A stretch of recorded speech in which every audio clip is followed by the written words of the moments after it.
उन मुखबरों से ये सवाल पूछा जाए कि स्वतंत्रता के बाद भी उन्होंने अपना गीत क्यों बनाया। उनकी एक रंगी सोच ने तिरंगा क्यों नहीं फहराया।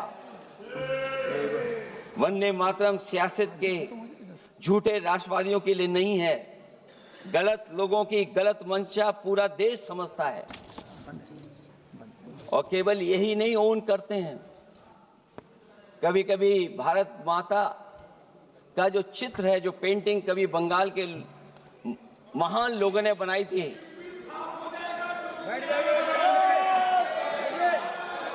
सभापति महोदय इनको देख लीजिए और फिर बैठ जाओ। सभापति महोदय, राजभर जी आप बैठिए, आपके नेता सभापति महोदय, वंदे मातरम का भाव ये भी था कि कम्युनल पॉलिटिक्स नहीं चलेगी और कम से कम हमारे उत्तर प्रदेश के साथियों ने कम्युनल पॉलिटिक्स को अंत किया है वहां पर जहां से कभी इन्होंने शुरू की थी।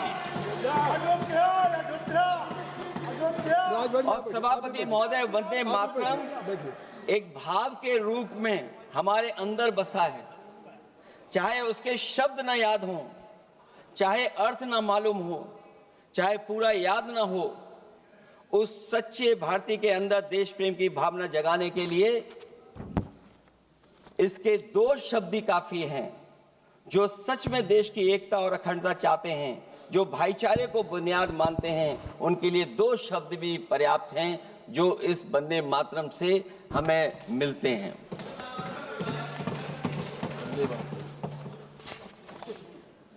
दूसरा किस्सा सुना दूं अध्यक्ष महोदय? सभापति महोदय, इनका इतिहास खंगाल लीजिए, पूरा निकाल लीजिए। चुनावी सभाओं में कभी बाबा साहब भीमराव अंबेडकर जी की तस्वीर ये लोग नहीं लगाते थे।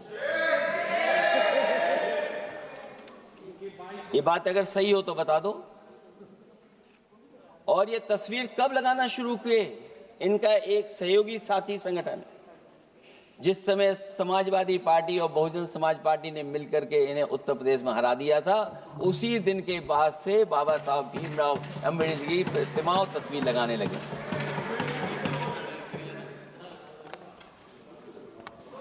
इसलिए सभापति महोदय, ये वंदे मातरम केवल गीत नहीं है।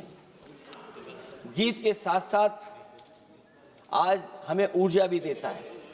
उस समय क्रांतिकारियों को ऊर्जा मिलती थी, एकजुटता का नारा था, हम साथ लेकर के चल रहे थे सबको, और देश के सभी लोगों ने जाति धर्म को भुला करके एक साथ मिलकर के वंदे मातरम के सहारे अंग्रेजों को भगाने का लगातार कोशिश की। और अंततः परिणाम ये हुआ कि जब देश जागा, वंदे मातरम के साथ साथ जय हिंद का नारा, इंकलाब जिंदाबाद का नारा लगा करके अंग्रेजों को इस देश से भगाने का काम किया। आज सभापति महोदय, जब हम चर्चा कर रहे हैं, हम कैसा देश बनाना चाहते थे और किस दिशा में हम लोग देश को ले जा रहे हैं।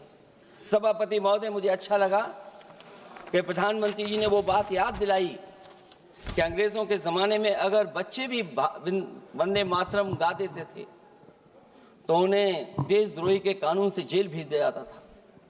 आज जब हम आजाद हो गए हैं तो आज देखिए उत्तर प्रदेश में क्या हो रहा है कि जो प्राइमरी स्कूल है वो बंद किए जा रहे हैं। 26,000 से ज्यादा स्कूल बंद हो गए।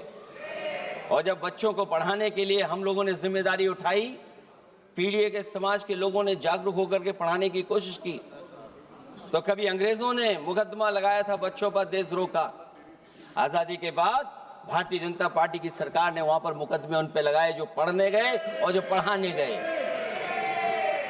तो इसलिए वंदे मातरम का भाव जो था, उसी भाव से जुड़ करके हम सब मिल करके इस देश को और मजबूत करें। यही हमारी भावना है, यही हमारी सदस्यों की भावना है। जब हम 150वें वर्ष में याद कर रहे हैं तो वहीं हम ये याद करें कि जिस भावना से वंदे मातरम को हम लोगों ने देश के सामने गा गा करके अंग्रेजों को भगा दिया, ये देश कैसे मजबूत हो, एकजुट कैसे हो, बिना भेदभाव के, और संविधान से कैसे चलें, क्योंकि ये संविधान से ही मिला हुआ हमें गीत है। इसलिए इस गीत के माध्यम से हम किसी पर टिप्पणी और किसी पर थोपने की कोशिश न करें और न किसी पे दबाव बनाने की कोशिश करें। आपका सभापति जी का बहुत बहुत धन्यवाद।